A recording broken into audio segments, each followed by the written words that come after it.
Mabuhay! Ako si Emir at tayo'y muling magbalik tanaw sa nakaraan. Parte ang video na ito ng aking mahabang bitinserye tungkol sa anti-terror law.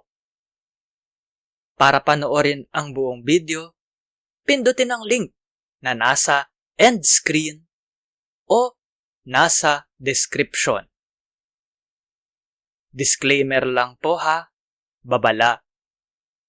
Para lang po magbigay impormasyon ang video na ito. Hindi po payong legal. Salamat po. Bawal po ang pagpapahirap at iba pang malupit, hindi makatao, at mapang-abusong pagtrato o pagpaparusa.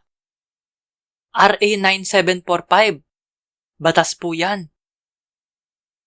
Krimen po ang torture, physical man, o sa isip, mental.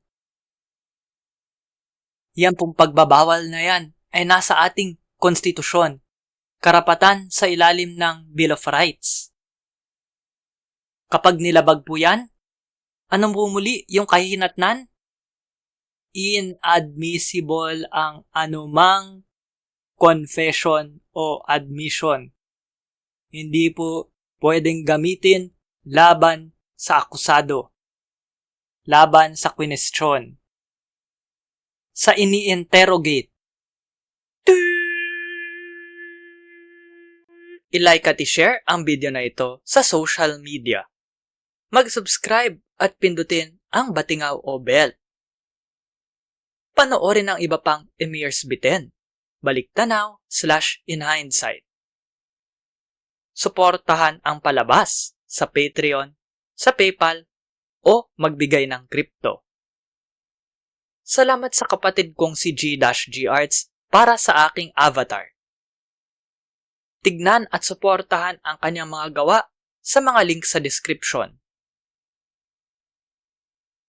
Para po panoorin ang buong seryeng ito, pindutin ang link na lalabas sa end screen. Dapat ngayon na. Maraming salamat po. Hanggang sa muli. At ingat.